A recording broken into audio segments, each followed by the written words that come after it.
Seja muito bem-vindo à Bola da Noite, onde vamos dar grande destaque a tudo aquilo que aconteceu ontem no Estádio da Luz e na chegada do Benfica ao Seixal.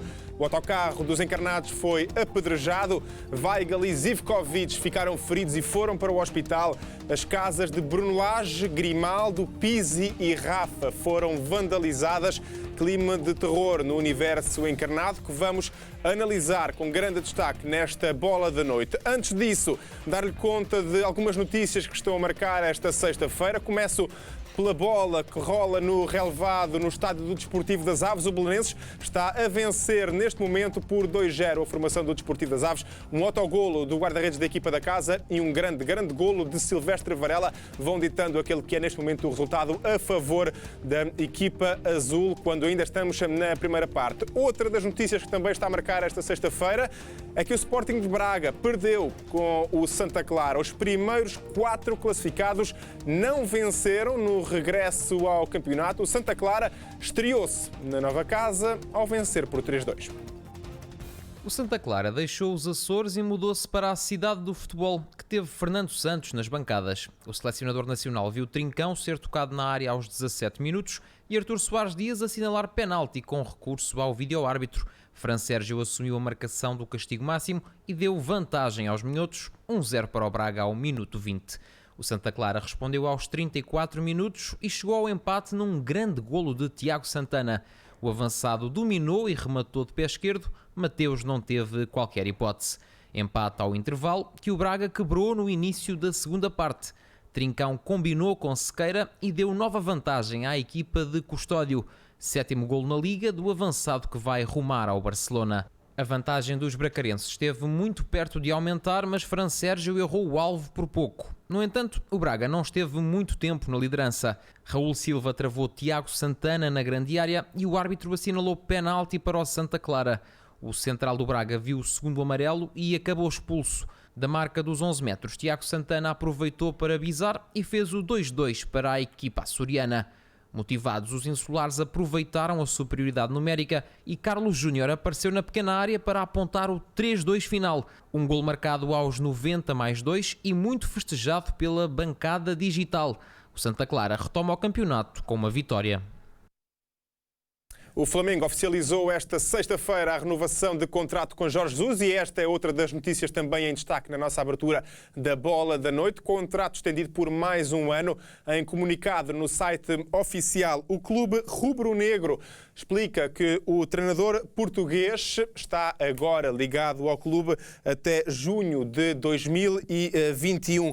Ora, Jorge Jesus revela que se sente feliz no Flamengo e que esse foi o fator número 1 para acertar a renovação com o Flamengo. Mais um ano de contrato para o técnico português, que na temporada passada teve grande sucesso na sua primeira experiência no Brasil. Ora, Jorge Jesus, com essa notícia que também marca esta sexta-feira, já o presidente do Flamengo, Rodolfo Landim, afirma estar muito feliz e sublinha que está cumprida uma etapa muito importante no planeamento da época do clube carioca. Jesus, que então chegou ao Flamengo há pouco mais de um ano. Nesse período conquistou o Brasileirão, a Taça Libertadores, a Supertaça do Brasil, a Recopa Sul-Americana e ainda a Taça Guanabara. E agora sim, viramos atenções para aquele que tem sido um clima de autêntico terror no Reino Encarnado. O autocarro do Benfica foi apedrejado depois do empate a 0 no Estádio da Luz com o Tondela. O ataque aconteceu quando os encarnados regressavam ao Seixal. Weigl e Zivkovic ficaram feridos, foram levados para o hospital.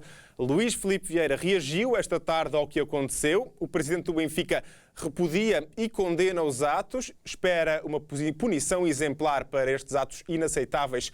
Além do ataque ao autocarro, também foram vandalizadas as casas de Bruno Lage, Rafa, Pizzi e Grimaldo.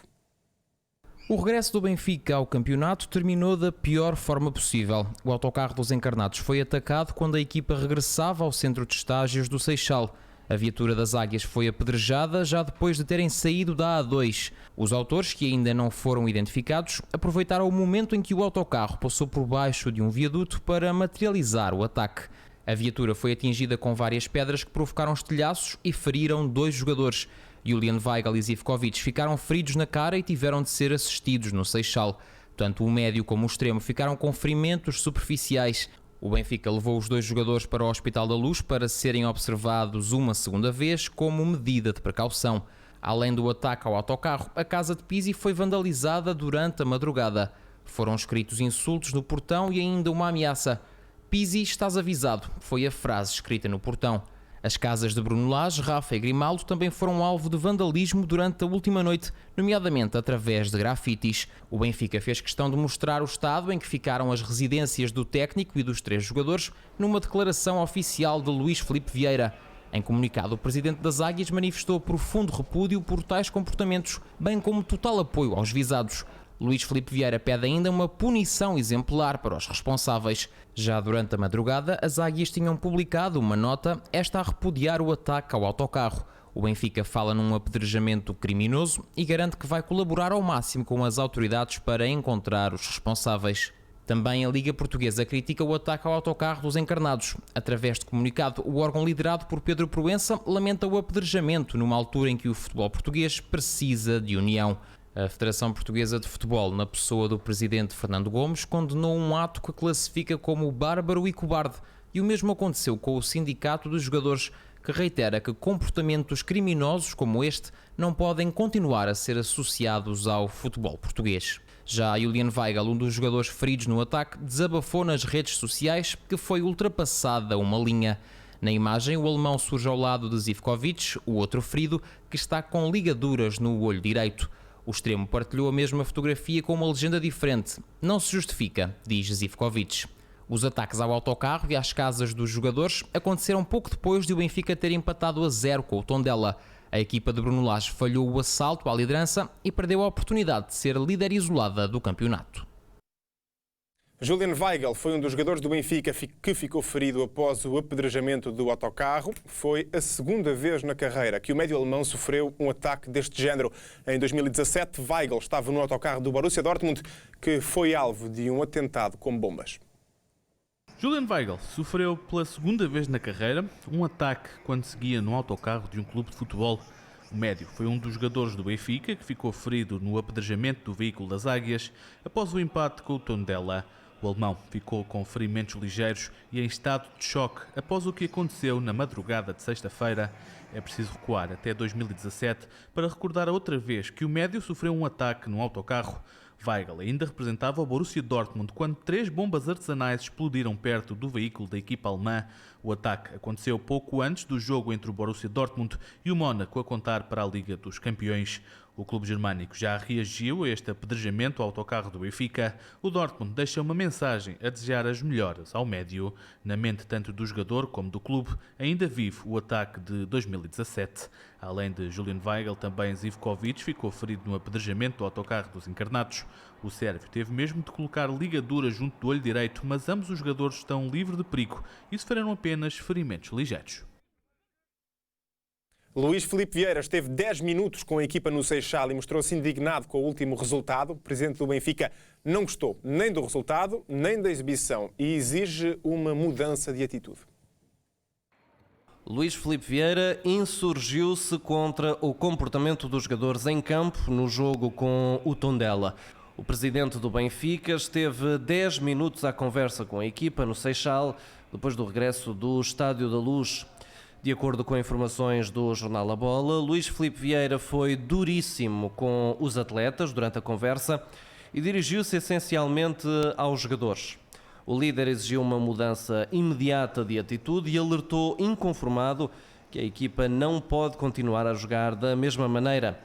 A intervenção do presidente foi dominada sempre pelo tom de indignação, tanto pelo resultado como pela exibição, o que motivou a exigência de uma reação imediata. No final, os jogadores foram informados de que o estágio vai prosseguir no Seixal, ou seja, vão continuar a dormir no centro de treinos do clube. Nesta conversa já não participaram Weigl e Zivkovic, que entretanto tinham sido transferidos para o Hospital da Luz por causa do ataque que o autocarro da equipa sofreu. Com estas exigências de Luís Filipe Vieira, é provável que o Benfica se mantenha no centro de estágios, no Seixal, até à viagem para o Algarve, onde os encarnados vão jogar com o Portimonense. Tudo isto aconteceu depois do Benfica ter desperdiçado a oportunidade de assumir a liderança isolada do campeonato, um empate a 0 no Estádio da Luz com o Tondela. Com 21 mil cascóis, mas sem adeptos, chegou assim à luz a nova realidade do futebol português num jogo que praticamente abriu com Rafa a obrigar Cláudio Ramos a uma boa intervenção. Duelo entre internacionais portugueses para um espectador único, o selecionador Fernando Santos. Jardel ameaçou pouco depois com a cabeça, mas não passou do aviso e ficou tudo contado da primeira parte. Na segunda, imagem semelhante ao primeiro tempo, com Rafa a ficar perto de abrir o ativo na Luz. De seguida foi Gabriel a tentar a sorte, mas o remate saiu um pouco por cima. Mais pontaria revelou Pizzi, que testou os reflexos de Cláudio Ramos. De novo em destaque, o guarda-redes do Tondela. Cláudio Ramos, que voltaria a ser chamado a intervir para travar a 2 tempos um remate de Adel Tarabt. O Tondela demorou a chegar à baliza contrária, mas quando o fez, Richard Rodrigues ainda assustou. O Benfica sentiu o aviso e quis resolver a questão, mas Rubem Dias acertou no poste após um pontapé de canto. Cabeceamento ao ferro do central das Águias. Seferovic saltou do banco para tentar a sorte com o pior pé. Mais afinada estava a cabeça da outra aposta de Bruno Lage para o segundo tempo, Diego Sousa. Primeiro o luso-brasileiro acertou na trave, depois veio Petkovic negar-lhe o golo, já perto da linha. Sem golos ficou o empate a 0 e o Benfica não consegue assim aproveitar a derrota do Futebol Clube do Porto em Famalicão para assumir a liderança do campeonato. Depois da partida, Bruno Lage assumiu que quando sentir que é um problema no Benfica, não tem problema nenhum em deixar o comando técnico da equipa encarnada, revelando mesmo que já pediu uma vez para sair. Quando eu sentir que não sou função e que a mensagem que passa e a qualidade do trabalho não é a mesma, isso é ponto assente, mas não é agora, já é da minha natureza. Quando eu sentir que isso... Eu já uma vez pedi para sair quando senti que precisava de respirar, por isso as pessoas não se preocupem, os adeptos não se preocupem. Tem uma pessoa aqui que é extremamente dedicada, empenhada e que acredito muito nos jogadores e que trabalho muito para que a evolução aconteça, quer individual, quer coletiva deles. Mas quando sentir que, pela minha voz e pela minha competência, a evolução não é a evolução pretendida, não há problema nenhum. É um empate injusto. Sinto que fomos claramente a melhor equipa em campo. Criámos várias oportunidades para marcar gol. Temos condições para jogar ainda melhor, mas pelo volume de oportunidades que criámos ao longo do jogo, penso que merecíamos ter vencido o jogo. Faltam 9 jogos para cada equipa e nós temos é que olhar para o nosso trabalho e continuar a crescer, porque sinto que a equipa não fez um jogo razoável quando tem condições para fazer mais e melhor e com uma velocidade diferente, mais próxima daquilo que foi fundamentalmente os últimos, se calhar praticamente a segunda parte. O início do jogo e depois a segunda parte. Não tínhamos margem, tínhamos uma oportunidade muito boa para passar para a frente. Neste momento não temos margem nenhuma, temos que vencer o próximo jogo. Com este resultado, Benfica e Futebol Clube do Porto estão empatados no topo da Primeira Liga, com 60 pontos cada. Os Dragões têm vantagem no confronto direto, mas neste momento são as Águias que estão na liderança. Isto deve-se aos regulamentos do campeonato. Com o empate em Tondela, o Benfica chegou aos 60 pontos no campeonato. Os encarnados perderam a hipótese de serem líderes isolados da Primeira Liga, mas conseguiram chegar à liderança. Águias e Dragões têm a mesma pontuação, mas são os encarnados que têm vantagem nos critérios de desempate, pelo menos até à última jornada do campeonato. Para já, e enquanto não termina a Primeira Liga, é a diferença de golos que prevalece como critério de desempate. Neste campo, a equipa de Bruno Lage tem vantagem sobre o Futebol Clube do Porto. As Águias apresentam um saldo positivo de mais 38, com 52 golos marcados e 14 sofridos. Já os Dragões marcaram 51 golos e sofreram 18, um saldo de mais 33.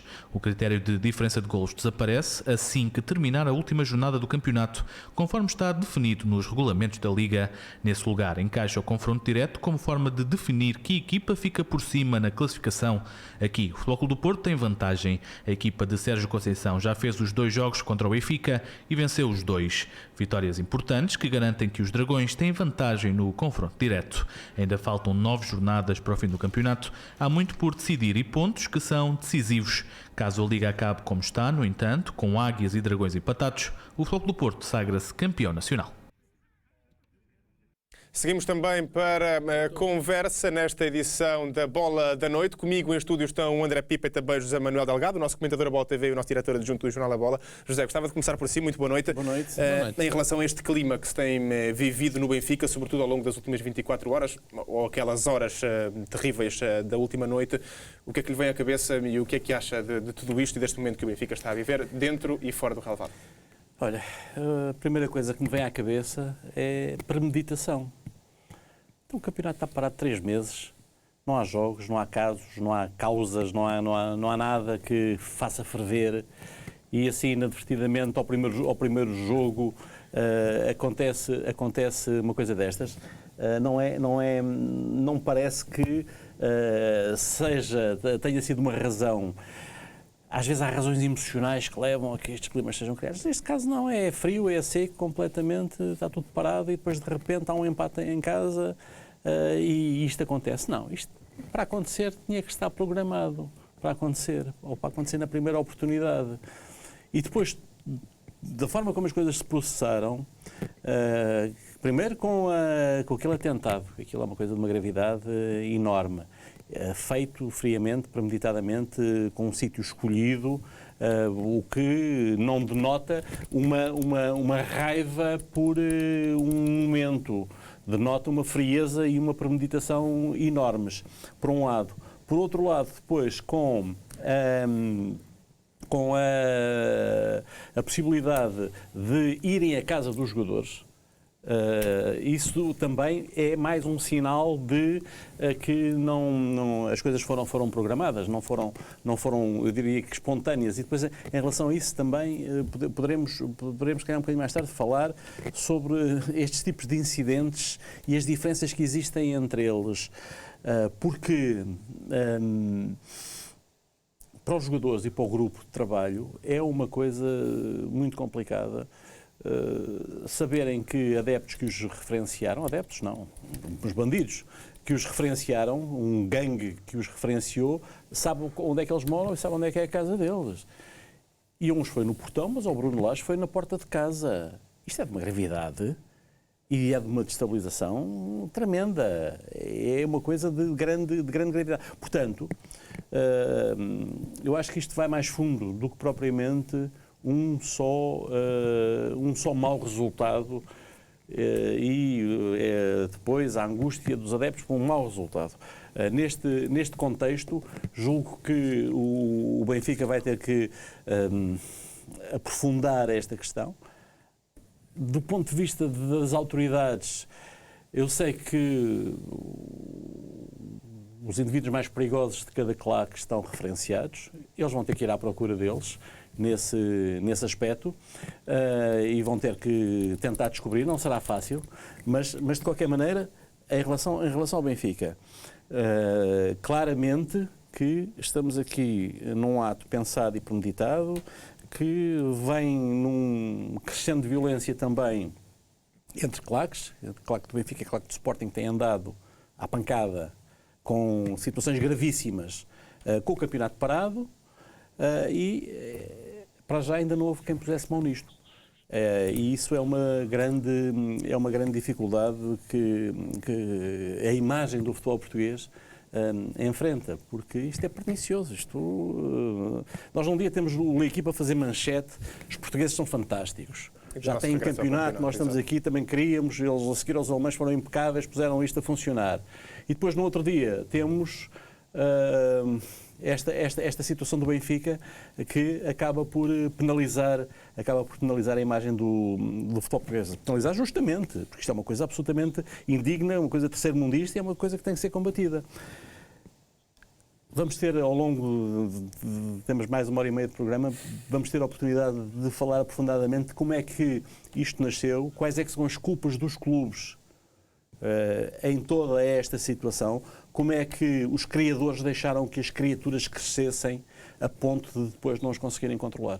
André, gostava também de questionar e olhando também para o facto de podermos talvez dividir isto em duas partes. Uma, o ataque ao autocarro, a outra, a vandalização das casas de Pizzi, de Rafa, de Grimaldi e também do treinador Bruno Lage. Gostava de perguntar, e se é que é possível qualificar e quantificar isto, o que é mais assustador para os jogadores? se é serem apedrejados no autocarro ou se para alguns deles verem que as suas próprias casas, onde dormem todas as noites, foram, entre aspas, assaltadas. Os jogadores do Benfica podem falar agora com os jogadores do Sporting, porque se há jogadores de uma equipa profissional que sabem o que é isso, de ser atacados em suas casas e viverem esse terror, e refiro-me ao ataque a Alcochete, que foi obra de, como se sabe, não é? Isto foi julgado agora. E o pavor que os jogadores sofreram, um pavor que foi mal compreendido até por muita gente, e muita gente que opina. Os jogadores do Benfica se calhar estão a sentir isso, estão a sentir a vulnerabilidade em face a isto. É escumalha, é gangsters, isto são marginais, não são adeptos. Não sei, não faço a mínima ideia do que é que se passou. Isto é um caso de polícia, espero que a polícia vá ao fundo da questão, que isto é grave, como é evidente. André, mas concordas que com o campeonato para 3 meses não havia antecedentes, não havia nenhuma coisa que... Pois, quer dizer, não sei, eu não estou... E por outra, a premeditação toda que isto indica, e a organização que isto indica, porque não só estavam no sítio certo, sim, mas sabiam onde é que estavam, qual era o vínculo onde tinham que estar, e depois sabiam onde é que tinham que ir. As franjas radicais das claques são pequenos exércitos, são braços armados, portanto, isso aí não é propriamente uma grande surpresa, haver aqui uma espécie de plano de guerra, digamos assim. Isso não fico muito admirado. Não me espanta, é lamento, como é evidente, é uma coisa realmente absolutamente lamentável, é uma coisa terceira-mundista. Acho que todos os clubes já viveram isto, os 3 grandes todos já viveram. Um viveu de forma gravíssima e que espero que nunca mais se repita. Espero que isto seja realmente deslindado das informações, do que li hoje, das informações, do que fui falando, recolhendo. A polícia desconfia, é evidente, de franjas mais radicais de adeptos. Percebo o trauma que isto deve ter causado a jogadores, quer dizer, poderem suspeitar que adeptos e eventualmente da própria equipa lhes estão prontos para lhes cair em cima, quer dizer, percebe-se melhor agora, volto a dizer, o drama que os jogadores do Sporting viveram na semana que antecedeu a final da Taça, que nunca se devia ter realidade, foi das coisas mais criminosas em termos de organização do futebol. Que me lembro, talvez agora se perceba melhor o drama que os jogadores do Sporting sofreram depois, e o trauma, não é? O trauma, porque isso foi muito encarado por alto, não é? Foi um bocado, já passou e tal, e não sei o quê. Foi chato. Pois, é chato, acontece, de modo que isto realmente é uma tristeza, e o futebol... Pode ser feita alguma comparação àquilo que aconteceu ontem ao Benfica com aquilo que aconteceu ao Sporting e ao Alcochete? Não, aquilo que aconteceu ao Sporting ao Alcochete foi de uma gravidade até hoje. Quer dizer, atenção, já houve coisas mais graves. Só na premeditação e na organização. Já houve coisas mais graves, atenção, já houve rixas que resultaram assassínios, mortes, portanto, atenção, estamos a falar de marginais, estamos a falar de escumalha, quer dizer, desculpem lá a violência do termo, mas é mesmo isto, quer dizer, tipo que é capaz de ir a coberta da noite a tirar um pedregulho para um autocarro a passar, é uma coisa que é um crime grave, podia ter corrido muito mal, não é que tenha corrido bem, mas podia ter corrido muito mal, mas estava a teres acertado no condutor. E ontem à noite estava a conversar sobre isto. André, mas ainda há 2 anos, um autocarro da casa do Benfica... Não, mas da casa do Benfica, de Barcelos, ia vir um jogo à Luz com os adeptos, e aconteceu uma coisa semelhante, e um adepto do Benfica não morreu, porque, pronto, os médicos salvaram-no, mas ficou num estado terrível, porque a pedra atingiu em cheio na cara. Sim. Portanto... e depois é difícil de encontrar, de saber quem foi e quem não foi. Nesse caso, a polícia não conseguiu deslindar e não conseguiu saber quem era.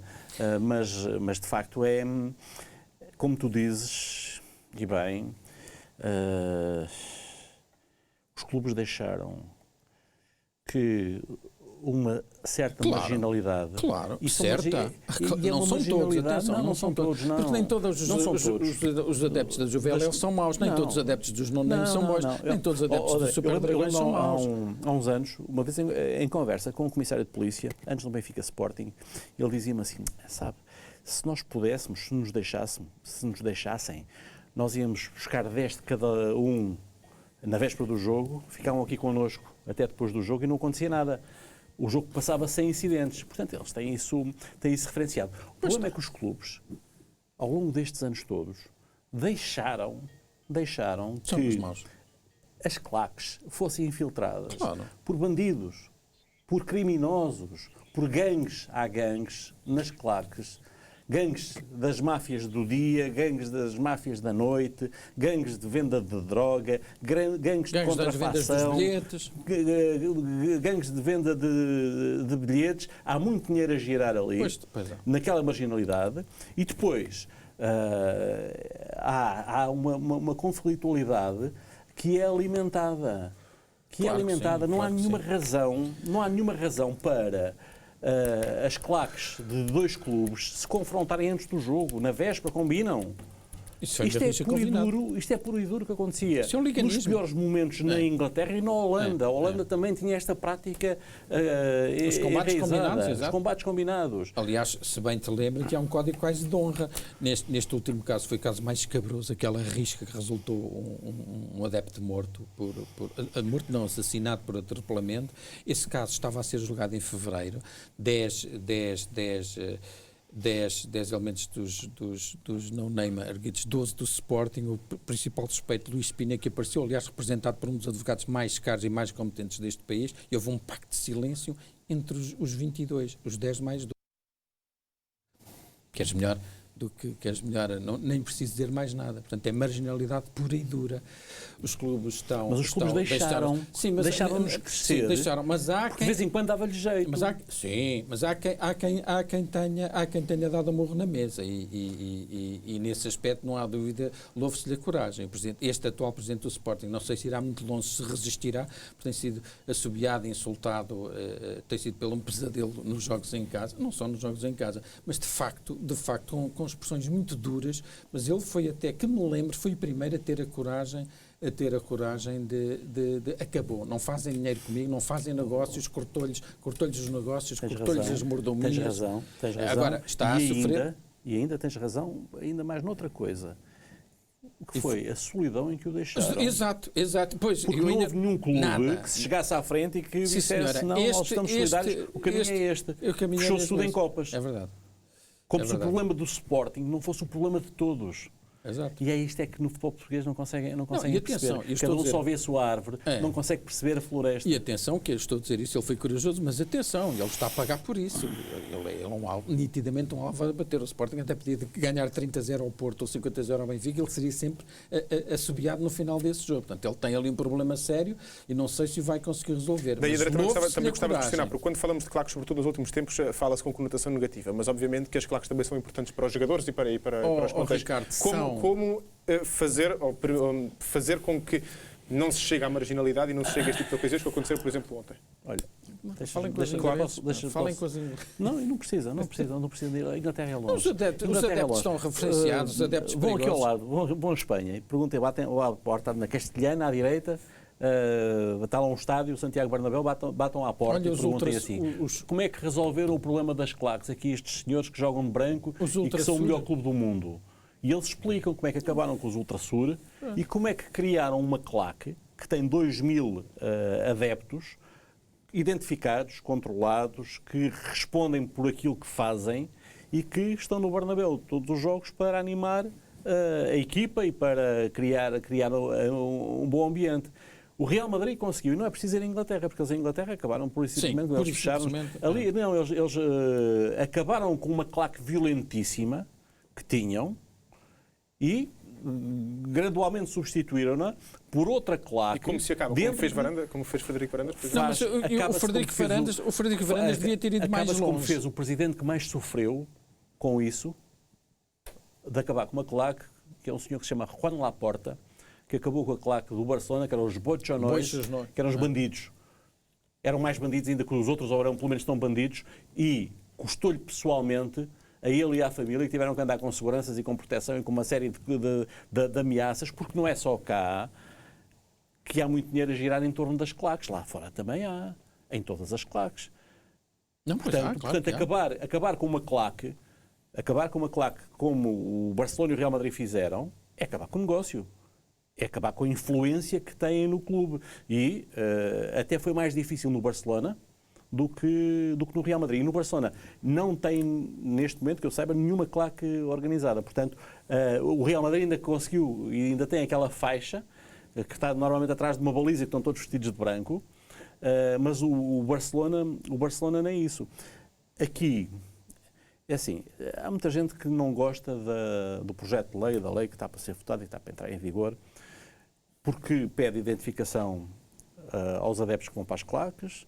Os adeptos que vão para as claques têm direito a coisas que os outros não têm, nomeadamente a levar os megafones e os cascóis e os bombos e os bandeiras grandes e essas coisas. Pronto, têm direito a isso. Mas a contrapartida que lhes é pedida é que se saiba quem são e que sejam responsabilizados por aquilo que fazem. Agora, no contexto em que vivemos, ninguém é tudo à balda, não há responsabilização rigorosamente nenhuma. E depois admiram-se que estas coisas aconteçam. E os clubes aqui não têm ajudado. E isto é uma mentalidade que vem do início das claques. E no início das claques, o modelo de governação dos clubes era diferente. Era um modelo que tinha as Assembleias Gerais como o ponto mais importante. Era nas Assembleias Gerais que os presidentes muitas vezes caíam. Havia eleições, mas cada Assembleia Geral era uma luta. E mais a mais... nos grandes clubes, as Assembleias Gerais, sendo mais frequentadas que nos outros, não eram muito frequentadas. Portanto, uma massa significativa da claque tinha um peso, não só em termos de votos, mas também em termos da forma como a Assembleia Geral corria. E isso, e estamos a falar da década de 80, as claques vêm de meados da década de 70, estamos a falar da década de 80 em diante. Eram importantíssimos durante bastante tempo para isso e foram sendo alimentados, porque davam jeito depois em determinados momentos. E agora não há quem tenha e agora são usadas são usadas como braço armado, como é evidente. Quando é preciso cascar nos jogadores, quando é preciso apartar os jogadores, todos os clubes têm essa experiência. Mas André, eu já disse isto aqui muitas vezes. O presidente do Benfica tem uma má relação com esta claque há muito tempo, há 10 anos pelo menos. E todos os problemas que ele tem tido em Assembleias Gerais, curiosamente, e às vezes até em tomadas de posse, que já aconteceu, petardos, é com esta claque.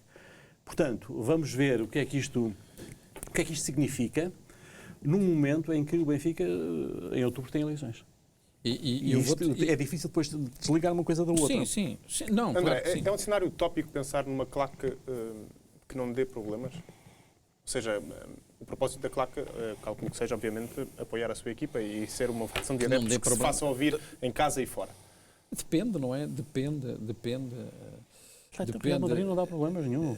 Uma claque normal não devia dar problemas, mas num país normal, num país mais normal, num país mais respeitador da lei, mais respeitador dos princípios básicos, lamento dizer-te, mas tenho que dizer, a Juveléu devia ter sido extinta logo após o atentado ao Alcochete. Era o que teria acontecido, não tenhas a mínima dúvida. Era o que teria acontecido na Inglaterra, era o que teria acontecido na Alemanha, era o que teria acontecido num país respeitador da lei. Indivíduos que estão conotados, que estão referenciados, não podem assistir ao futebol, e há vários, e a polícia sabe os nomes deles todos, sejam os do Sporting, sejam os ultras do Sporting, os ultras do Benfica, os ultras do Porto, os ultras do Guimarães. Não é? Mas generalizar é sempre mau. Claro que é sempre mau, porque conheço gente... Exemplo, o Sporting tem uma claque. Não, Zé, que não deu problemas até agora. A torcida verde. Sim, a torcida verde. A própria juventude é mais pequena. É mais pequena. Sim. A juventude leonina durante muitos e bons anos foi de longe a melhor claque deste país, quando foi fundada pelos Manos Rochas. Quantos jogos? Era realmente uma claque nesse sentido do termo. Depois começou a ser infiltrada. Nos últimos anos, aquilo, quer dizer... André, não é nos últimos anos. Peço desculpa. Largos anos. Peço desculpa. Eu lembro-me, no princípio da década de 90, ter...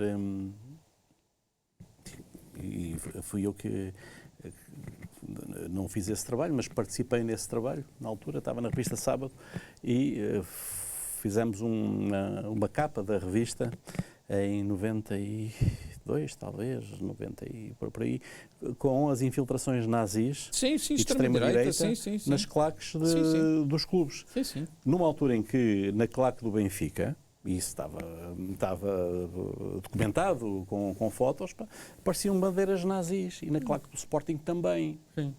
Sim. E nessa reportagem fez-se inclusivamente um trabalho aprofundado em que não havia nenhuma dúvida que era um sítio onde iam lá e percebe-se, o líder da extrema-direita, da extrema-direita, disse há pouco tempo que queria ser presidente da Juveléu. Pois. Portanto, as infiltrações vêm daí. Portanto, as claques são coisas perigosas. Mas o que eu estava a dizer da torcida verde, a torcida verde é uma claque que nunca deu problemas e que procuraram ter sempre uma perspectiva até construtiva e pedagógica para o espetáculo e para dar ideias para um desenvolvimento bom. Portanto, meter tudo no mesmo saco. E assim, eu digo já como registro de interesses, eu não conheço ninguém, rigorosamente ninguém, da torcida verde. Sim. Não conheço ninguém de Sim, mas atenção. mas reconheço que são diferentes. Portanto, estar a generalizar, acabar com as claques todas.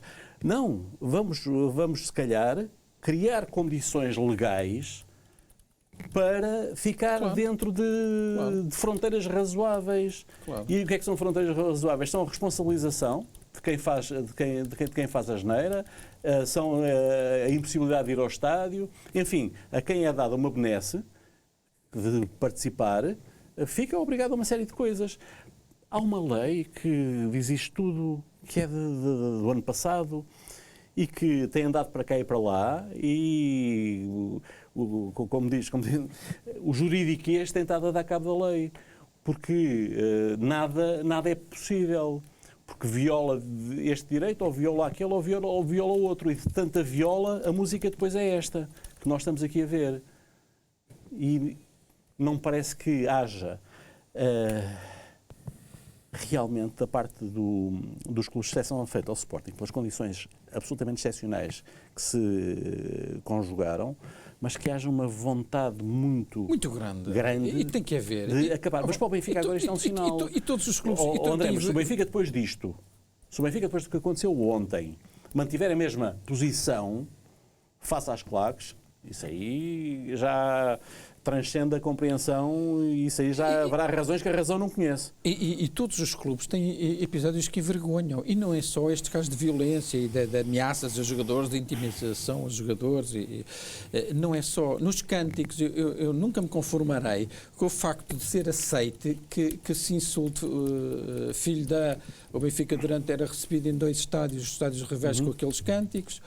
O Sporting ouvia aquele ruído abjeto do Very Light nos pavilhões no estádio. São culturas de violência.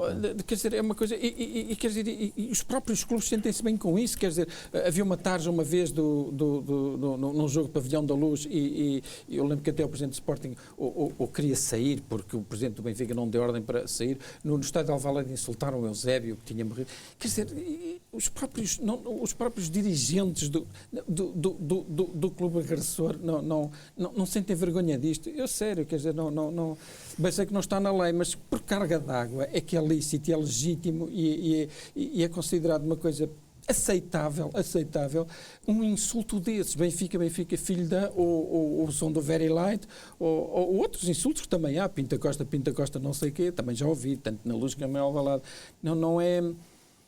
Não é tolerável, não é aceitável e devia haver um esforço também grande dos próprios, dos clubes que recebem e dos clubes que pelo menos não vejo uma censura forte a esse tipo de cânticos. Isso é logo um começo. Quando os miúdos das claques acham que é normal poder-se receber um adversário com uma canção dessas, enfim, se calhar sou de outra geração, mas confesso que há coisas que me fazem muita confusão. É isso que afasta as famílias do futebol. Não, claro que há. É esta cultura de violência que impede que o futebol tenha outro tipo de ambiência. E esse tipo de ambiência, e tira-se o chapéu à Federação Portuguesa de Futebol, foi conseguido pela Seleção Nacional. Sim. E quem vai aos jogos, a uns e a outros, percebe uma diferença no ambiente... Mas brutal. Mas é porque não há essa tal paixão, entre aspas, louca que existe nos clubes? Não. Como é que foi conseguido? Não, são as pessoas que são diferentes. Desculpa. Há pessoas em Portugal... Não. Foram criadas condições nos jogos da seleção para pessoas que nunca vão ao futebol porque sabem que pode correr mal e não levam as famílias, vão ver os jogos da seleção. E ver os jogos da seleção é um ritual para muitas famílias que habitualmente não vão ver os jogos dos clubes. E o ambiente dentro de um estádio onde joga a Seleção Nacional é um ambiente friendly, distendido, saudável, em comparação com, muitas vezes, ambientes carregados de ódio, de insulto. E não vejo, da parte dos clubes, a convicção suficientemente forte para acabar com isto. E são eles que têm a faca e o queijo na mão. Gostava de fazer a mesma questão que fiz há pouco também. Pode ajudar e tem ajudado pouco. O Estado pode ajudar e tem ajudado pouco. Mas é da convicção dos clubes e é da censura que os adeptos possam transmitir que vai nascer a solução. E tantas vezes nós ouvimos e vemos nos estádios as claques começarem a ter um determinado comportamento e todo o estádio começar a assobiar a claque do seu clube. Portanto, são uma minoria que tem que ser balizada e que tem que ser enquadrada. Porque assim, isto, inevitavelmente, volta e meia corre muito mal. Gostava de lhe fazer a mesma questão que fiz ao André há pouco, ainda em relação a isto do Benfica.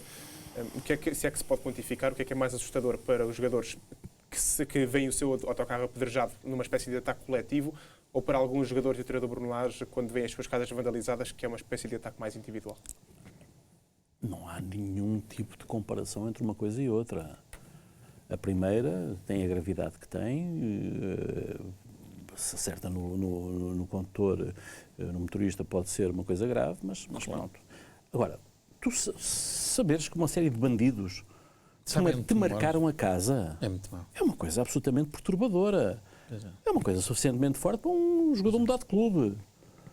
Mudar de clube. E não quer estar aqui mais com esta gente. A minha família não se sente bem aqui. Olha, eu não me sinto bem, a minha família não se sente bem. É suficientemente forte para isso. A gravidade do que fizeram ao Bruno Lage,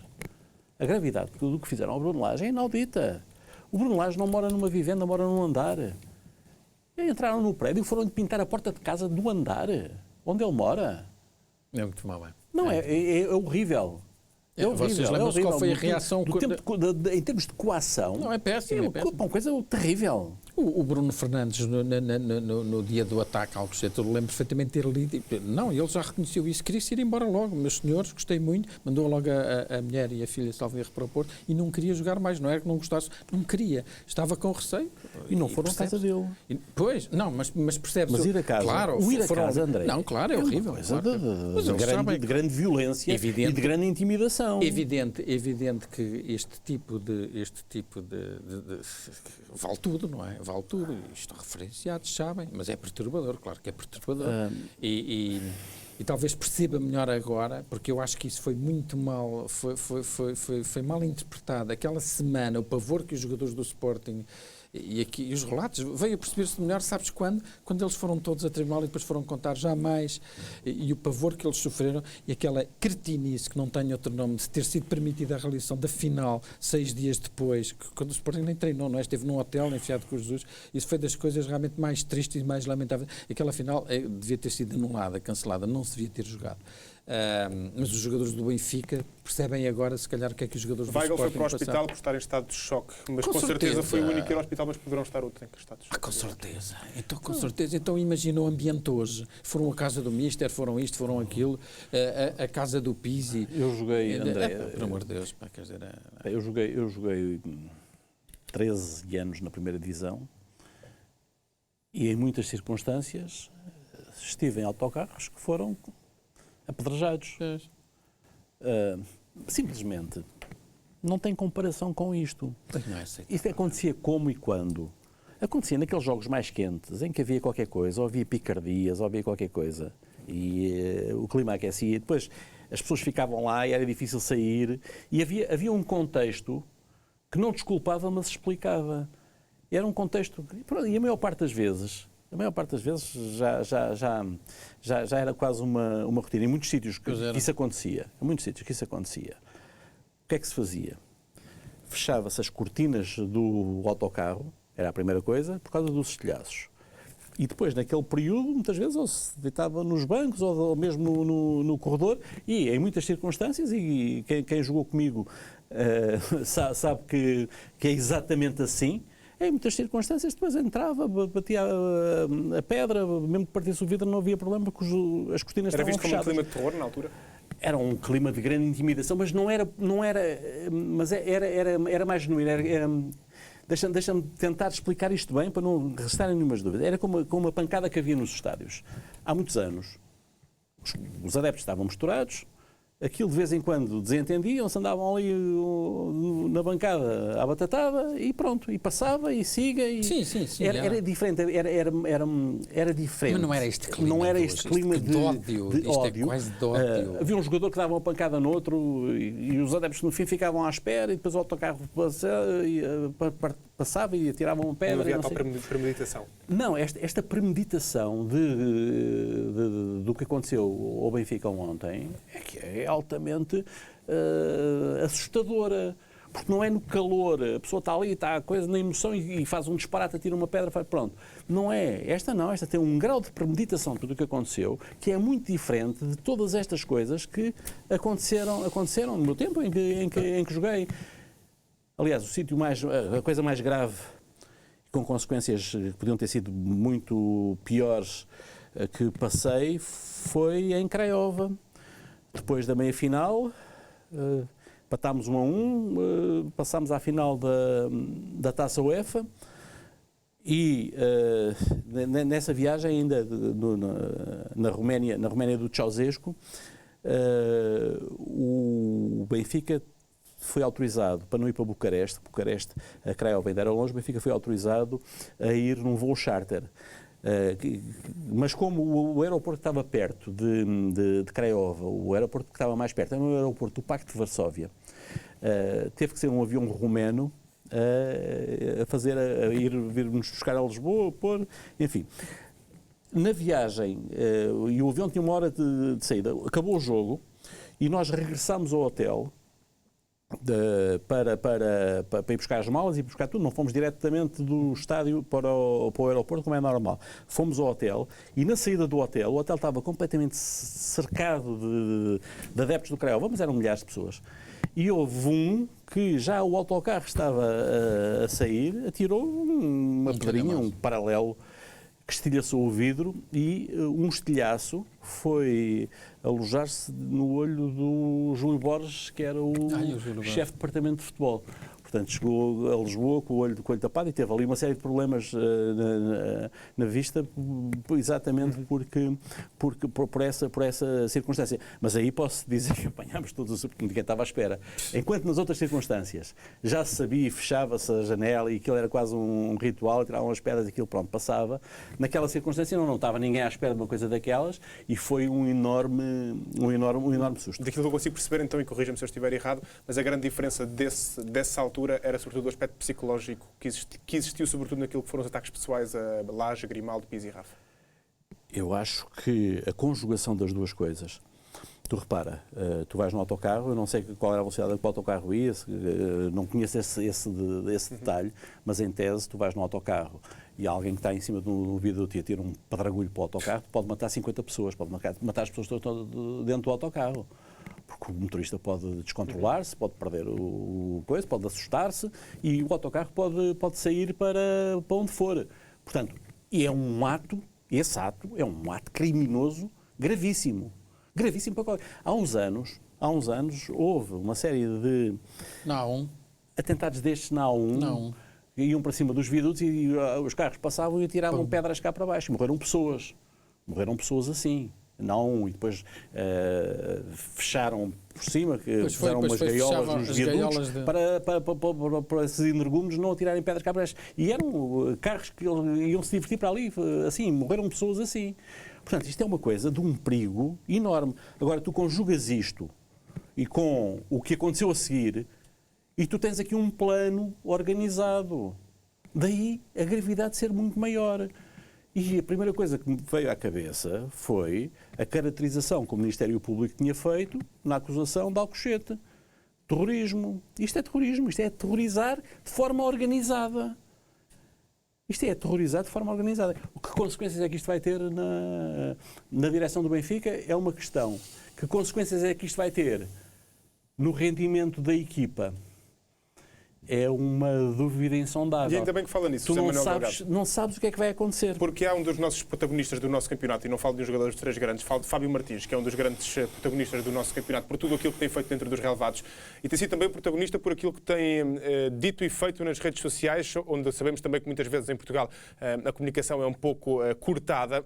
Mas este é o tweet feito por Fábio Martins durante a tarde de hoje, e eu vou lê-lo, e é explícito. É suposto um jogador sentir-se mais motivado para ajudar o clube a chegar a vitórias depois de ver a casa vandalizada, ter cabeças partidas, vidros nos olhos ou ser alvo constante de ameaças e assobios. Comentem e também faz essa ressalva Fábio Martins, sem aquela conversa do eles ganham milhares, têm de se sujeitar. Ao longo destes comentários, porque também tive a oportunidade de os ler, Fábio Martins constantemente dizia que não era independente do clube por ser o Benfica, por ser o Futebol do Porto, o Sporting Braga, o Famalicão, quem quer que fosse, mas é também um exemplo vindo de alguém que tem brilhado nos relevados. Claro. Poder falar desta forma aberta, André, gostava também da tua reação a este tweet. Um indivíduo com bom senso, um indivíduo educado, com bom senso, civilizado, com certeza, tem toda a razão no que diz. Até podia ganhar o que ganha o Ronaldo. Não, então, coitadinho do Ronaldo, se isto fosse em função ganha milhares, tem que sujeitar. Então, Ronaldo, caramba, era... Não, isso é evidente. Estamos a falar de marginalidade, de criminalidade. Não temos que e temos aqui a experiência e as palavras próprias de um jogador, ou seja, que provavelmente os jogadores ainda vão ficar piores. Poderá com ser certeza isso. Não é? que sim. Então, eu se jogar, quer dizer, Depende, é evidente. depende. Não é? Pode haver um efeito, é assim. Os jogadores vão ficar afetados. O que é que pode acontecer? Pode acontecer que o grupo se feche. E o grupo fechar-se é sempre bom para o que a equipa faz. Quanto mais fechado for o grupo, quanto mais unido for o grupo, quanto mais solidário for o grupo, e podem ser solidários perante esta ameaça, podem ganhar aqui uma força que dentro do campo depois se traduz em ajudarem-se mais uns aos outros. E o Benfica bem precisa disso. Pode ter esse efeito. Pode ter também um efeito de ficarem completamente e outro completamente desorientados, a olhar para o calendário e a ver quando é que acaba a época para se ir embora. Pois, aconteceu isso. Bem sei que foi com uma gravidade muitíssimo maior, porque afetou a equipa toda, não foi 3 ou 4. Embora, atenção, tudo isto afeta os outros companheiros. Isto é a conversa da cabine. Claro, não é da cabine, não, porque eles não estão na cabine agora. Agora estão a viver juntos. Isto é a conversa de todos os minutos. Claro. Naquele contexto de estágio. Claro que sim. Mas se tu reparares o que aconteceu depois aos jogadores do Sporting, é evidente que uns até aproveitaram para se pôr ao fresco mesmo. Até aproveitaram. Mas foi mau, aquilo foi muito mau. Bem, sei que foi de maior gravidade e aquilo foi mesmo momentos ali de puro terror, conforme depois percebeu. Como foi dito logo na altura pelos protagonistas, inclusive o Jorge Jesus, mas depois percebeu-se melhor nas sessões de julgamento. E aquilo foi muito mau, e aquilo percebeu-se que foi um trauma. Não foi uma coisa tão grave, mas é uma coisa grave. E depois a questão é esta: quando é que é a próxima vez? A próxima vez que empatarmos ou jogarmos mal, ou jogarmos... quer dizer, é mau, não é? É mau. Claro que isto não é bom. E depois também André, o Zé começou com uma coisa e é verdade. Tu não vês aqui uma premeditação. Isto não estava previsto para acontecer na primeira oportunidade. Pois, eu não há outra hipótese. Porque tu estás há 3 meses que não aconteceu nada. Estás há 3 meses parado. Ninguém faz uma coisa destas. De ficar mal disposto e de ficar zangado e de ficar irritado e ter esta reação assim e tudo mais aponta realmente para um movimento organizado. Eles sabiam exatamente onde é que iam estar. Sim. E esta é que é a parte mais grave. Sim, porque imagina, o Benfica vinha nas últimas 3 semanas, porque isto é preciso ter aqui alguma sim, revela conhecimento dos passos do clube e revela conhecimento. Mas imagina que o Benfica nas últimas 3 semanas tinha perdido 2 jogos e empatado 1, e depois tinha aquele jogo que era decisivo e já vinha um clima muito mau e havia uma reação. Era uma coisa. É que assim, a seco, depois de uma paragem de 3 meses, sim, é uma coisa completamente diferente. E sobretudo revela um conhecimento profundo. As moradas dos jogadores não são sabem onde é que eles moram, sabem onde é que os jogadores moram por um lado e sabiam onde é que haviam de atacar o autocarro por outro. Isso não é coisa que qualquer bandido saiba, não é? Podes, não é? Mas não sei, confesso que não sei. Espero que este caso seja investigado a fundo e que se descubram os autores morais, materiais disto. Isto é só preciso a polícia ter alguém infiltrado. Pois. Isso não sei se tem, não faço ideia, mas também não houve flagrante delito, ninguém apanhou ninguém, provavelmente fizeram estas coisas encapuçados. Pois. Portanto, é muito complicado. Sabendo o momento também em que vivemos, sobretudo na nossa sociedade, com todas as dificuldades e a interrupção também forçada do campeonato, isto pode colocar em causa também a continuidade do mesmo? Não. Não, isto é um caso de polícia, não tem nada a ver com isto. Não tem nada a ver futebol. com competição. Aliás, Infelizmente. Digo mesmo, Mas- em relação a ser um caso de polícia, aquilo que dissemos, André, em relação às claques irem para os estádios, agora neste contexto de jogos à porta fechada, é um caso de polícia. A polícia é que tem que avaliar se estão ou não estão a incumprir as normas sanitárias e aquilo que está previsto. Mas é uma coisa extraordinária. Não tem a ver com o futebol. Volto a insistir, há 2 dias, lembras-te que comentámos o jogo do Porto e comentámos em direto e tivemos o cuidado, até bem, aparentemente, mas de facto aqueles adeptos infringiram a lei. Mas pelos vistos, os adeptos. André, vamos lá ver. Infringiram Vamos lá ver a lei. e não- Ok. não. Infringir a lei. Estavam a infringir a lei as pessoas, porque eu que passei há bocadinho, quando vim do Príncipe Real para aqui, que estavam nos bares, que já estão abertos, todas em cachos. Sim. Claro. Portanto, aquilo que está a acontecer em Portugal neste momento é que há demasiada gente A incumprir. infringir a lei, Sim, mas a ali- incumprir, sem bom senso, a arriscar, e não vemos da parte das autoridades Não, mas isso é que nenhuma foi reação. chocante. Mas isso é que foi O que chocante. aconteceu com a Porque o que é que tu claque viste? do- Porque tinha o que- polícias à volta o que- e depois passou um daquelas da polícia mais do corpo de intervenção e não aconteceu nada. E eles lá continuaram todos juntos. Evidente, não houve desacatos, mas quer dizer, são cidadãos à parte. Quer dizer, podem infringir a lei, são impunes, Não, mas houve, porque ninguém mas- lhes toca. É uma coisa um pouco esquisita. Eu Mas confesso, os faz outros muita também houve lá. confusão. Ali no Príncipe Real devem ter passado uns 10 carros da polícia e não aconteceu nada. Portanto, aqui não é uma questão do futebol. Neste momento, eu acho que as pessoas e as autoridades não estão a levar muito a sério o facto de haver uma pandemia que em Portugal e nomeadamente na zona de Lisboa e Val do Tejo está cada vez pior. Pois está. E os números estão a subir e nós podemos arriscar a ter aqui uma segunda vaga e vejo toda a gente muito leve e muito fresca, com o desconfinamento na cabeça, o governo com um discurso de desconfinamento e virado para a questão económica, mas se calhar, eu não sei se não se está As festas a dar de um passo melhor que a desconfinamento, as perna gasolineiras e há de vir a seguir a fase de dia 15, eu não sei. Os números para já Sim, mas aqui estão a subir, são não? preocupantes, Pois são. por um lado, mas aquilo que eu vejo na rua ainda é mais preocupante que os números, porque realmente parece que não passa nada. E passa.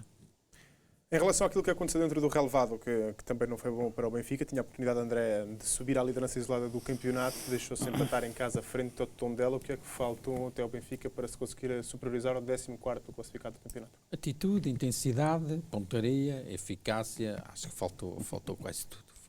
Faltou também treinador, diga-se passar, um treinador mais assertivo, mais antes não, que eu não estava lá para ver, mas durante e sobretudo depois do jogo, o Bruno Lage teve um discurso muito frouxo, muito pálido à imagem da equipa. E tu és homem dos números, os tais apenas uma vitória nos últimos 9 jogos. É péssimo. Então, claro que é péssimo. Vamos lá ver, não é que o Benfica seja uma equipa do outro mundo, como o Porto não é. São equipas neste momento medianas, de segunda linha europeia, mas são fortes em termos domésticos, não é? Não se consegue compreender como é que uma equipa, sobretudo com este treinador que fez a época que fez, aliás, melhor, a segunda metade da época que fez no campeonato, ganha um jogo nos últimos 9, não é? E com exibições, e não é... Podíamos falar de massacres, o jogo de ontem podia ter bolas nas traves, isto e aquilo, uma coisa miraculosa. Não, o Benfica realmente jogou mal. Criou mais chances, com certeza criou. Não foram assim tantas, assim, de golos cantados, não criou muitas. Mas realmente jogou mal. Fez uma primeira parte inaceitável, jogou a passo de trote. Sobretudo quando o Porto lhe tinha oferecido de bandeja a liderança em Famalicão, não é? Com aquela derrota.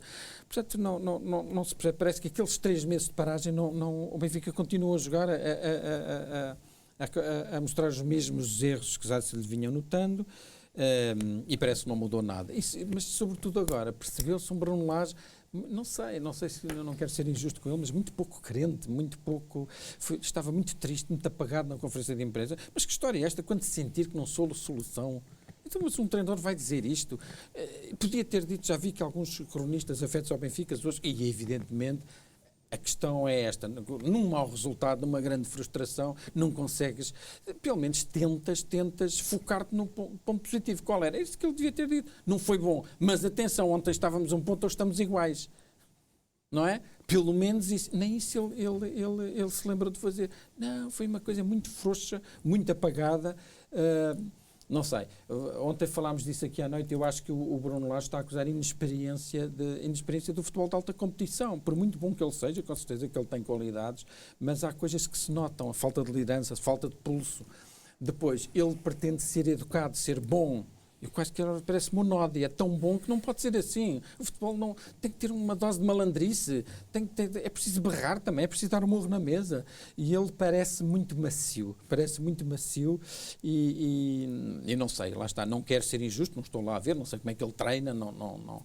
Mas parece-me que ele ontem esteve francamente mal, não só no jogo, mas sobretudo depois do jogo, a imagem que projetou era de um homem derrotado, a sentir que as coisas lhe estão a fugir, porque não há dúvida se foi dele a responsabilidade pelaquela fabulosa campanha, aquela segunda metade do campeonato, também é da responsabilidade dele, esta segunda, enfim, o Benfica tem estado a jogar mal, de facto, está a produzir pouco, os resultados são maus, ele tem jogadores para jogar muito melhor e há muitos resultados e muitos desempenhos que têm diretamente a ver com as escolhas do Bruno Lage, com as opções do Bruno Lage, com os jogadores em que ele não apostou e deixou no banco, com os miúdos que ele lançou em jogos que não era suposto se calhar lançar. Portanto, ele não pode fugir a essa responsabilidade, ele não foge, mas parece-me um treinador muito pouco convicto naquilo que está a fazer. Vou-te dizer uma coisa, o Sérgio Conceição no final do jogo, mesmo tendo perdido, deu muito mais percebe-se ali uma chama, uma intensidade,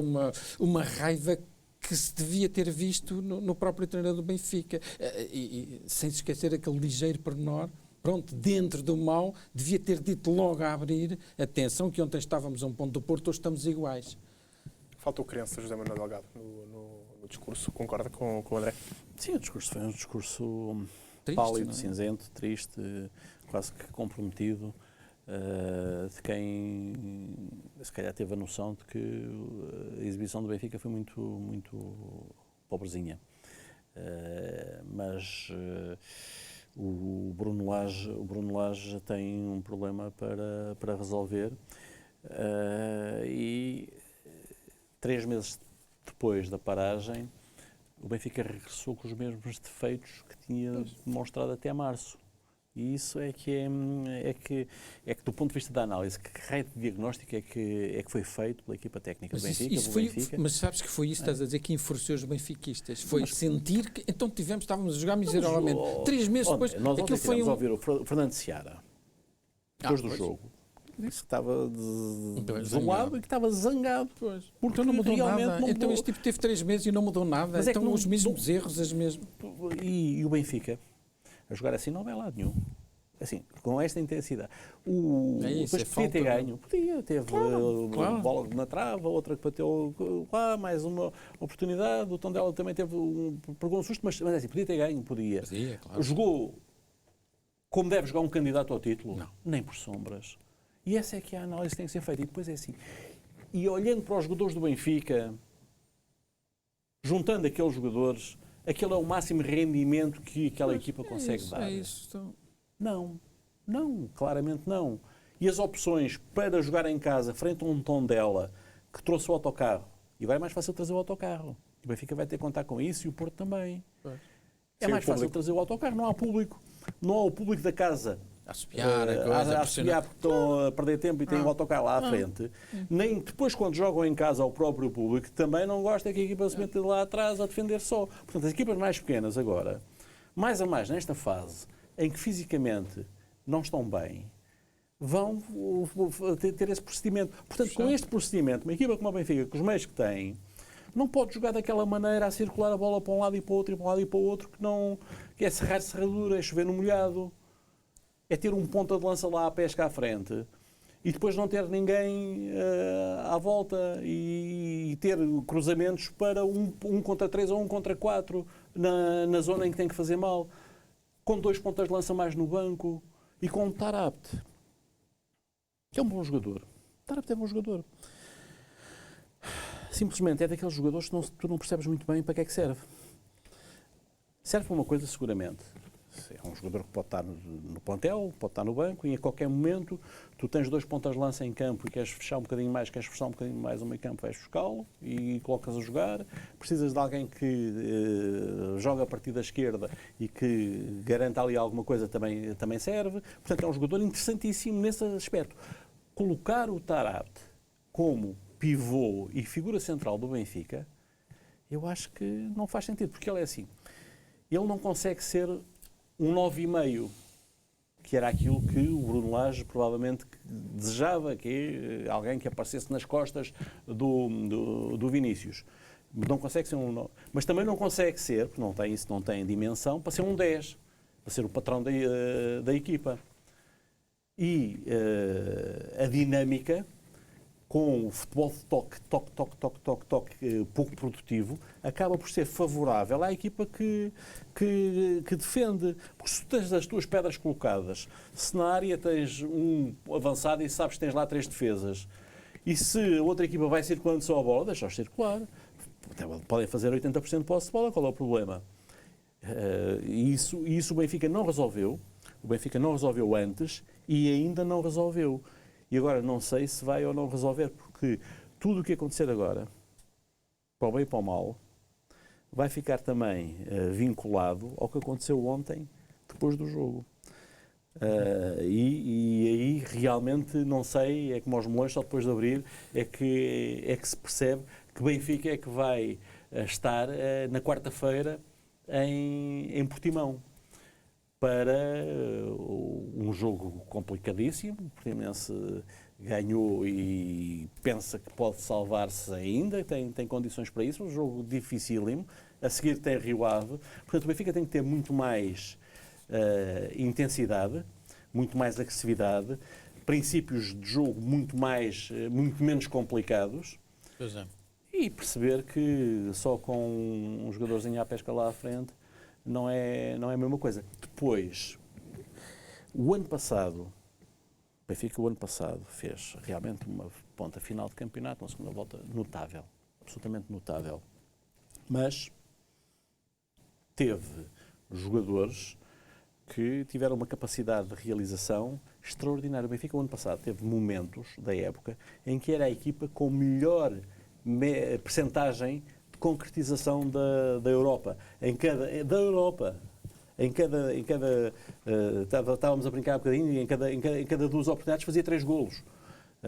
E isso ajudou ali a encher o balão. Este ano as equipas perceberam também como é que o Benfica jogava, perceberam a importância do jogo interior do Pizzi e do Rafa, perceberam as movimentações do Taarabt, perceberam a forma como o Benfica se movimenta, e o Benfica, nesta altura, é uma equipa que não consegue surpreender ninguém. Não consegue surpreender ninguém, não tem um plano B que faça a diferença. Portanto isto é paradoxal. O Benfica ganhou um ponto ao Porto e ganha um ponto ao Braga e sai como grande derrotado desta jornada, não tendo perdido nenhum ponto para o Sporting nem para o Guimarães. É notável como é que é possível isto acontecer.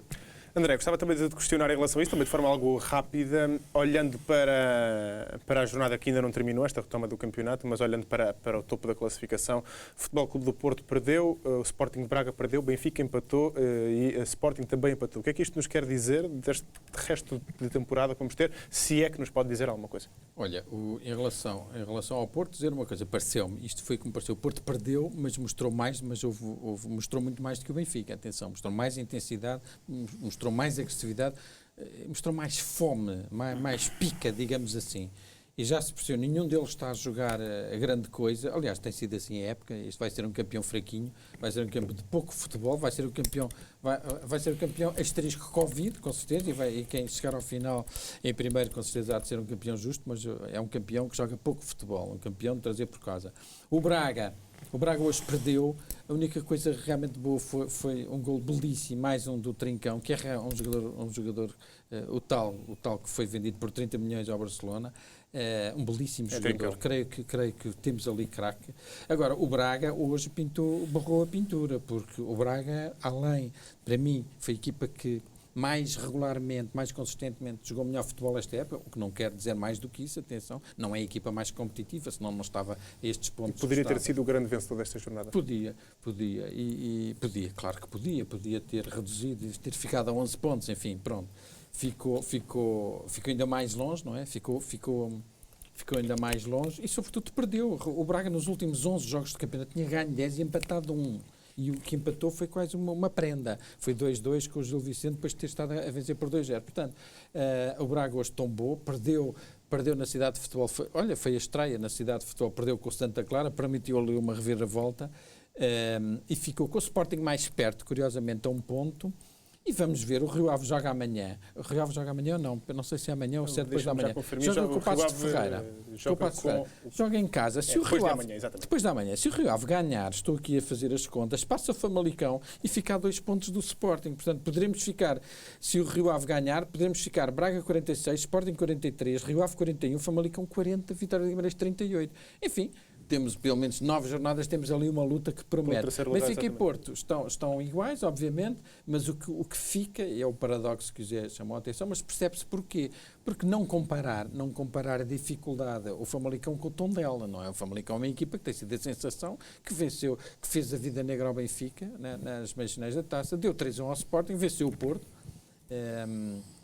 É um adversário com outros argumentos. Portanto, mas mesmo perdendo, o Porto mostrou mais vontade, mostrou mais intensidade, mas sei que o estilo do Porto é mais atlético, mas isso julgo eu, fome, vontade de, apesar de tudo e apesar de ter quebrado ali de uma maneira, ter chegado ao empate e ter permitido logo ali 2 situações de gol seguidas, isso também não é particularmente inquietante, mas viu-se mais vontade do Porto do que do Benfica. Aquela primeira parte do Benfica foi inaceitável, quer dizer, sobretudo, caramba, que raio, o que é que eles têm nas veias. O Benfica é, como estou a dizer, está a especializar-se em dar vida ao Porto.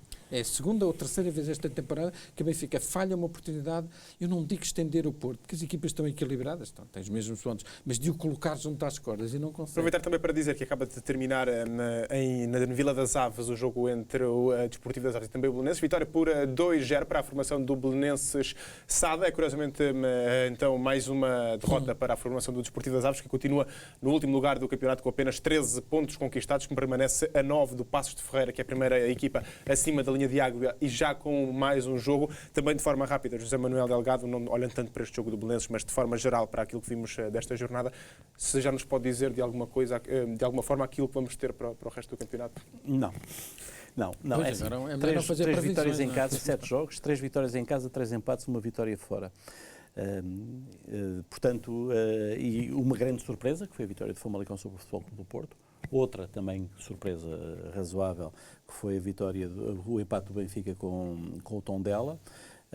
Uma equipa muito boa, esta do Santa Clara, muito interessante. E houve aqui alguns jogos já muito mexidos. O Guimarães Sporting foi um jogo mexido, um jogo interessante, um jogo adulto. Este Santa Clara Sporting Braga também foi um jogo muito interessante. E o Santa Clara sem nenhum complexo. Por não jogar nos Açores, vem, já que tem, creio que 33 pontos, está numa situação tranquila na tabela e joga bem. O que é que me parece que pode acontecer neste contexto de porta fechada? Mais equilíbrio em todos os jogos e se calhar alguma desinibição maior das equipas, sim. E se calhar alguma desinibição também maior tática dos treinadores, que se calhar podem fazer algumas coisas politicamente incorretas, aproveitando a frieza das bancadas. Terem a pressão do público. Exatamente. Aproveitamos também... Deixa-me só dizer-te uma coisa. Forma rápida para seguirmos para o foco do Porto. Pela primeira vez esta temporada, nenhum dos 4 grandes, os 3 grandes mais do Braga ganhou. Acho que não tinha acontecido. Tu é que és o homem das contas. Não, mas, tu é que és o homem dos números. Mas agora estava a reparar que nenhum ganhou, portanto deve ser muito difícil encontrar uma jornada assim. E não deixa de ser significativo o futebol o futebol voltar e nenhum dos 4 ganhar. Aproveitamos também para virar atenções para o Futebol Clube do Porto, porque amanhã começam as eleições no Reino Azul e Branco, mas antes de virarmos atenções para isso, dar-lhe conta de uma notícia de última hora. Tomás Esteves acaba de renovar contrato com o Futebol Clube do Porto. É visto como uma das principais pérolas da formação azul e branca, embora não tenha tido grandes oportunidades no 11 de Sérgio Conceição esta temporada.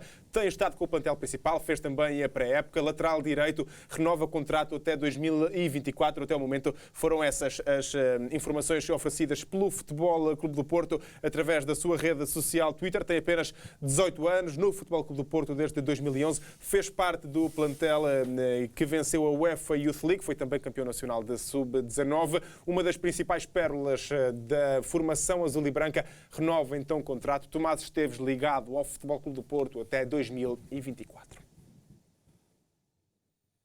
No que às presidenciais diz respeito, viramos agora atenções também para Jorge Nuno Pinto da Costa, que falou pouco depois do empate do Benfica com o Tondela.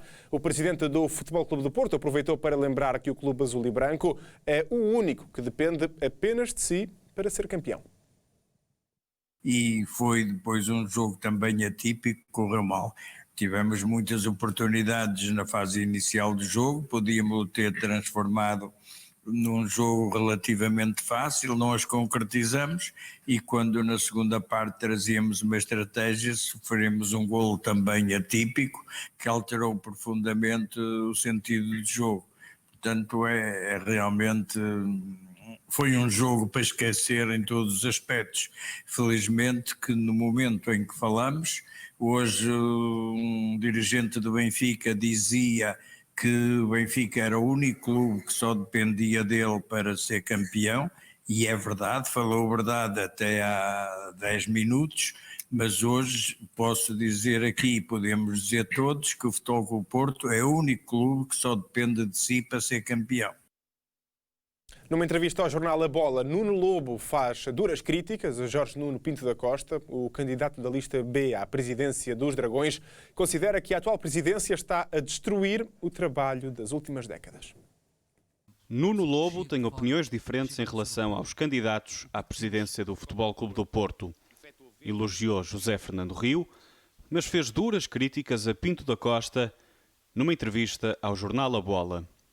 O candidato da lista B disse mesmo que, ao contrário do atual presidente, é um homem íntegro e honesto e que esta direção está a destruir o que levou anos a construir. Nuno Lobo fez questão de lembrar os 444 milhões de euros de passivo do clube, bem como a necessidade de recorrer a um empréstimo de um banco alemão para assegurar o pagamento de salários. Para o candidato, tudo isto são provas da má gestão de Pinto da Costa. Caso seja eleito nas eleições do próximo fim de semana, Nuno Lobo quer que o clube esteja mais presente na cidade, com mais espaços na Baixa do Porto e no aeroporto Francisco Sá Carneiro. O candidato revelou ainda ter 3 contratos disponíveis para criar a academia e centro de estágios fora da cidade do Porto. Nuno Lobo termina dizendo que Sérgio Conceição poderá continuar a ser o treinador da equipa, caso seja esse o desejo do técnico, e que não vai tentar reatar relações com o Benfica. Realizam-se este fim de semana as eleições no Futebol Clube do Porto. Pela primeira vez, desde que é presidente, Jorge Nuno Pinto da Costa tem 2 adversários. Este fim de semana decide-se o futuro do Futebol Clube do Porto. Quase 2 meses depois da data prevista, finalmente vão realizar-se as eleições à presidência azul e branca. Inicialmente agendado para 18 de abril, a pandemia da Covid-19 obrigou ao adiamento do ato eleitoral para os dias 6 e 7 de junho. São 3 os candidatos. Pela primeira vez, desde que chegou à presidência em 1982, Jorge Nuno Pinto da Costa tem 2 adversários, José Fernando Rio e Nuno Lobo. Tal pode explicar-se por um momento crítico que o clube vive, desportivo e financeiramente. Olhando apenas para a equipa de futebol profissional, o Futebol Clube do Porto conquistou apenas um dos últimos 6 campeonatos, perdeu a hegemonia nacional de quase 3 décadas para o Benfica e tal fez sentir-se nas contas do clube. Em março ficou a saber-se que a SAD apresentou um prejuízo de quase 52 milhões de euros no primeiro semestre da época 2019-2020, um valor recorde, em grande parte justificado pela qualificação falhada para a Liga dos Campeões. Os Dragões, que continuam sob vigilância da UEFA devido às suas contas, não querem voltar a cair nas malhas do fair play financeiro e por isso vão precisar de encaixar cerca de 100 milhões de euros só em vendas de jogadores. A acrescentar a isto, o passivo, que não para de aumentar, está perto dos 445 milhões de euros. Números que levaram Pinto da Costa a reconhecer que algo tem que mudar. Nós queremos alterar muita coisa, mas não queremos mudar. Nós queremos alterar muita coisa, porque não queremos mudar, porque queremos continuar a ganhar. E para continuar a ganhar não podemos mudar. Temos é que alterar e aperfeiçoar. O atual presidente, que se recandidata para o 15º e possivelmente último mandato à frente do clube, mudou vários rostos na lista que apresenta aos sócios. 3 grandes novidades: Vítor Bahia, que regressa como vice-presidente para assumir a pasta do futebol profissional, o bibota Fernando Gomes, que passará a dirigir as camadas jovens, e Rui Moreira, presidente da Câmara Municipal do Porto e que é o cabeça de lista ao Conselho Superior. Pela frente tem 2 homens: José Fernando Rio, jurista de 52 anos, que se apresenta sob o lema Mudar para Vencer. Já trabalhou como comentador em vários canais e foi o primeiro a declarar a intenção de entrar na corrida eleitoral. Quer um clube de contas certas, com o maior ecletismo e uma aposta forte na vertente feminina. Sabe que vencer não vai ser fácil, sobretudo porque há um cordão umbilical que continua a estar presente em vários sócios. Existe esta dívida de gratidão, de facto, a Jorge Nuno Pinto da Costa. Ela existe, é real, portanto, podemos falar nela abertamente porque não nos menoriza, mas acho que convém que os sócios tenham a noção de que só isso não chega para o clube ter futuro e continuar o seu caminho, um caminho saudável. É preciso... Já foi grande, Jorge Nuno Pinto da Costa foi o maior presidente até ao momento do Futebol Clube do Porto, mas a verdade é que nos últimos anos a situação ficou pior e se olharmos para o último mandato... O Futebol Clube do Porto estava melhor há 4 anos do que está agora. Quem também entra nesta equação é Nuno Lobo. Aos 50 anos lança o mote Sim, Somos Porto. Com um passado nas claques do clube, traz cerca de 250 propostas.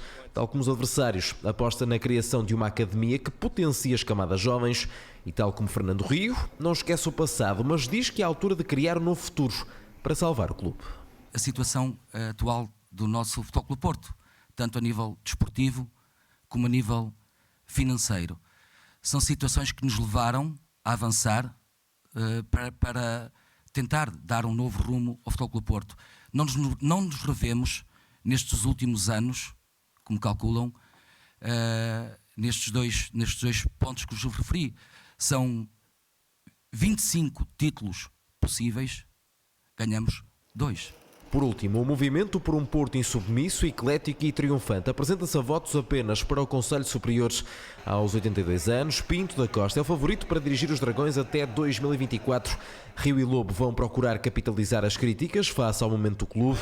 As eleições repartem-se entre este sábado e domingo, das 10 às 19 horas, para evitar a acumulação de associados no Dragão Arena. Eleições do Futebol Clube do Porto começam amanhã, vão ser divididas em 2 dias. Pela primeira vez na história, Pinto da Costa tem 2 adversários, e talvez este seja o ponto de maior interesse também para o debate. José Manuel Delgado, o que é que isto nos quer dizer? Quer dizer que já há muitas pessoas que se vão colocando a pensar no day after, quando Pinto da Costa deixar de ser presidente do Futebol Clube do Porto. E partindo do princípio que ele vai ganhar estas eleições e vai ganhar seguramente com uma grande e expressiva vantagem, mas de qualquer maneira este mandato acabá-lo-á com 86 anos. Não me parece seja crível que vá para além disso, aqui uma espécie de Sandro Pertini do Futebol Clube do Porto, mas é normal que várias pessoas se posicionem para a sucessão, e neste caso o José Fernando Rio e o Nuno Lobo dão a cara e ganham alguma visibilidade no universo portista, mas, não menos importante, se calhar até mais significativo, é o facto de Rui Moreira, André Vilas Boas, António Oliveira também serem nomes falados, sendo que nesta altura parece haver 2 tendências claras, uma para Rui Moreira e outra para a dupla André Vilas Boas e Antero, que podem protagonizar, se calhar, candidaturas com mais peso para a sucessão de Pinto da Costa. E a sucessão de Pinto da Costa não vai ser uma tarefa fácil. Não vai ser uma tarefa fácil por tudo que o Pinto da Costa fez. Não vai, mas, em primeiro lugar, não vai ser uma tarefa fácil porque não há nenhum exemplo na história de alguém que tenha sucedido a um presidente marcante e carismático e ganhador na política, no desporto, e que depois consiga ter imediatamente sucesso. Normalmente o senhor que segue é sempre a queimar. Tem sido essa... aqui, Pinto da Costa sairá daqui a 4 anos, em tese, em princípio, mas já não sai no auge desportivo. O auge desportivo do Futebol Clube do Porto já passou, a situação financeira do Futebol Clube do Porto é altamente periclitante. Ontem estiveram com as ações suspensas, tiveram uma reunião da uma Assembleia Geral da SAD, adiaram por um ano o pagamento do empréstimo obrigacionista de 35 milhões, portanto a situação é muito, muito complicada. Precisam de vender desesperadamente os jogadores. Pinto da Costa tinha dito que já tinha 147 milhões, acho 147. De euros em vendas, que agora no contexto da Covid acabaram por não se realizar, mas é uma situação muito apertada, muito difícil, e eu vejo estes apoios que o Pinto da Costa teve nesta lista, Presidente da Câmara do Porto, Presidente da Câmara de Gaia, uma série de figuras e de personalidades da situação e da oposição de todos os partidos, se calhar é a prova dos tempos difíceis porque o Porto está a passar, tão difíceis que todas estas personalidades resolveram aparecer em ordem unida para dar aqui alguma substância a uma situação que é muito grave. O Porto precisa desesperadamente de ganhar este campeonato para garantir o dinheiro da Champions e para ficar a salvo daquilo que aconteceu no princípio desta época com o Krasnodar, mas é uma situação difícil, como o Porto já não vivia há muitos anos.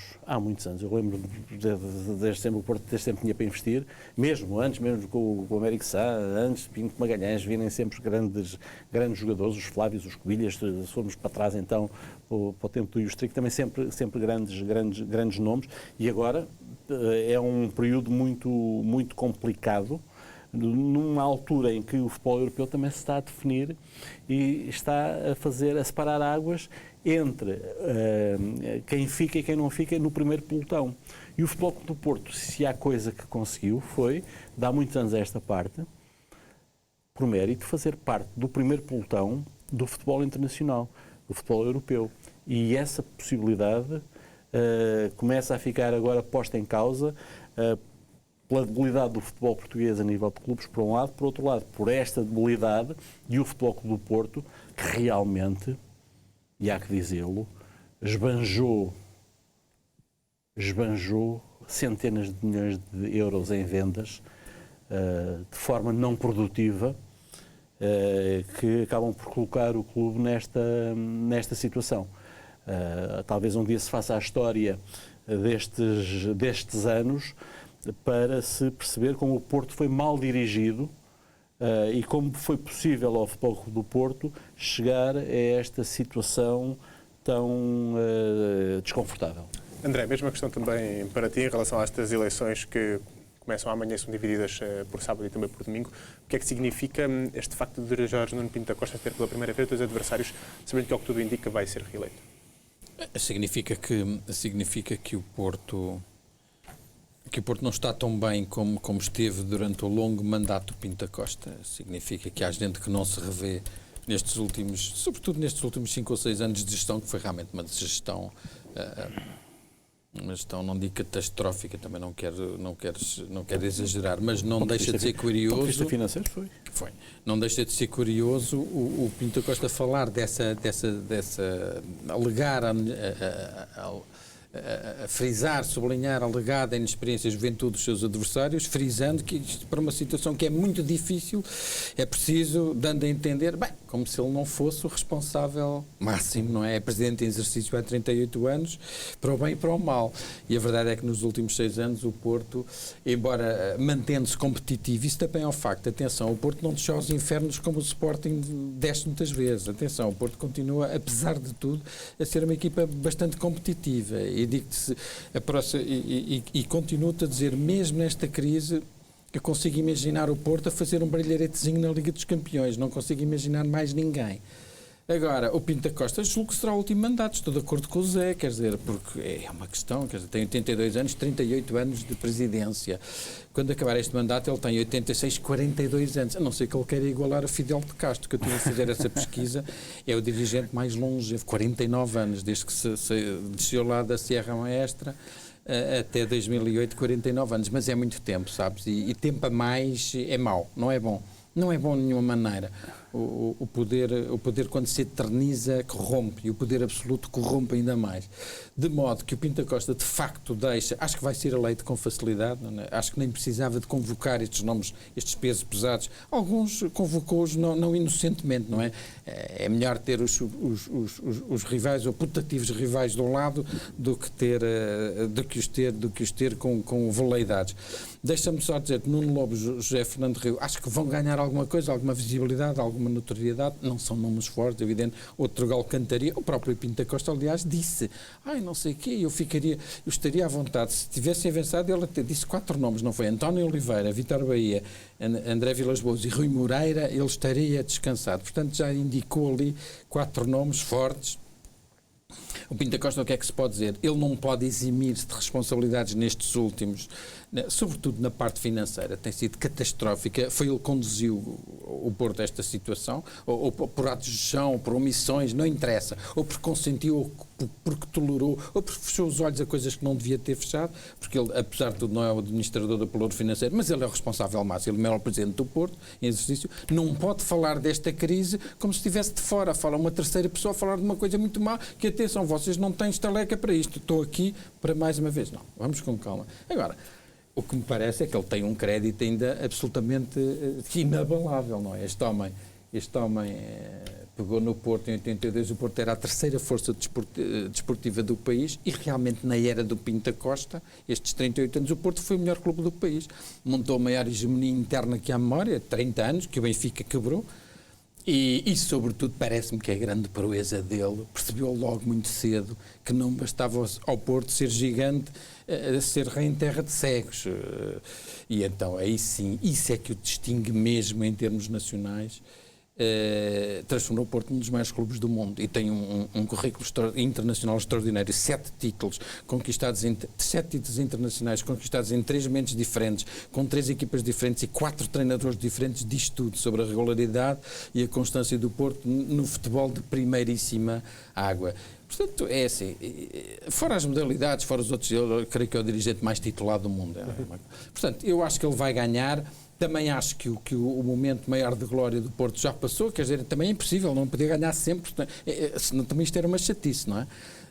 Mas vamos ver, é um desafio importante, porque não é que ele perdeu a primazia doméstica para o Benfica, que tem sido o grande rival, embora nas contas, no saldo deve haver, ele ganha largamente a qualquer rival, não é? Tem um palmarés absolutamente incomparável, faz jus dos outros, seja ele qual for, parecer uma brincadeira de crianças. Mas acho que o momento de glória dele já passou. Também há outra coisa que eu te digo, às vezes os grandes líderes também se veem no momento em que escolhem para sair. Ele, se calhar o Pinto da Costa podia ter saído em glória. Agora não sei. Há bocadinho falei do Santos Pertini. O Santos Pertini foi presidente italiano, ficou muito famoso no Mundial de Itália. No Mundial de Espanha. De Espanha, com a vitória sim. da Itália, ele já com uma idade muito avançada a celebrar. 100 e tal anos. Ele foi presidente de Itália até aos 88. Portanto, é que eu falei que podia bater o recorde de Santos Pertini. André, para terminar também o teu raciocínio, falavas de que parece também claro que estes 2 adversários de hoje, deste fim de semana não... Acho que ele vai ganhar com facilidade. Agora, não deixe de notar uma coisa, isso devia fazer refletir.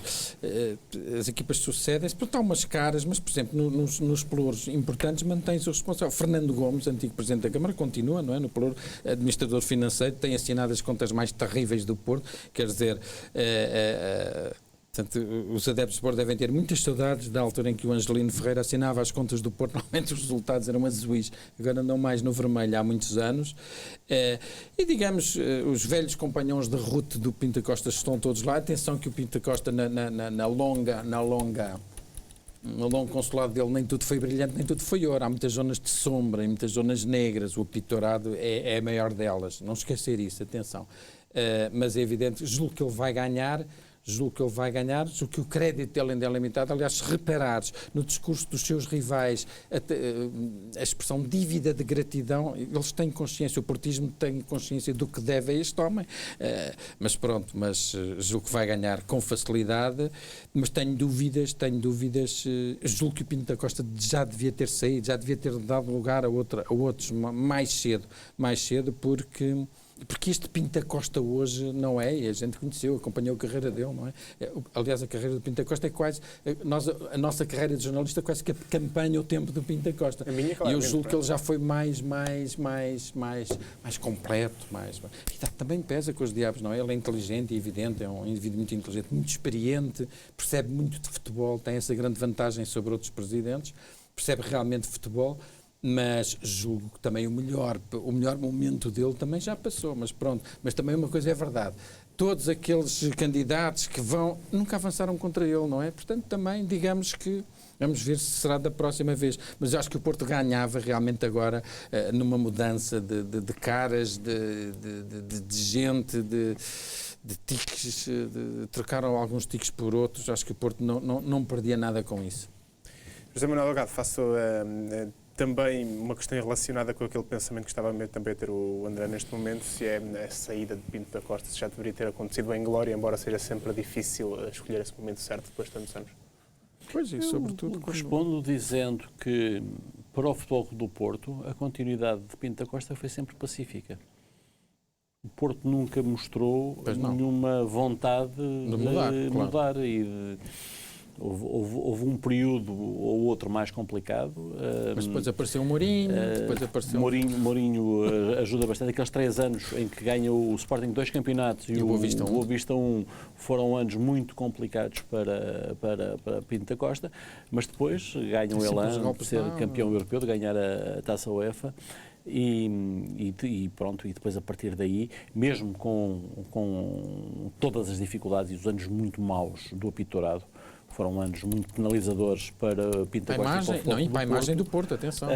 Mas de qualquer maneira, nem mesmo nestas alturas houve uma tendência que fosse contra Pinto da Costa. Portanto, nós olhamos para esta situação e encaramos-la com naturalidade. Sim. Ok, ele tem 82 anos, vai se candidatar. Ou seja, e se calhar dentro de 86 resolver... E se aos 86 se sentirem em condições... Achas que ele vai? Eu acho que é tudo menos impossível. Assim ele se sinta bem e o clube tenha conseguido ultrapassar estas dificuldades. Agora, se calhar não é a situação ideal haver um presidente durante tanto tempo nos clubes, no Porto e nos outros, e isso em relação ao não é bom em nenhum lado. É igualmente válido. Mais a mais nos tempos de hoje.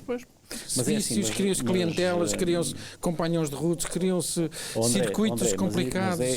Mas é muito curioso porque tu tens no estrangeiro, tu chegas, compras o clube e não sais de lá. O Abramovich há de ficar até morrer, se lhe apetecer ser dono do Chelsea.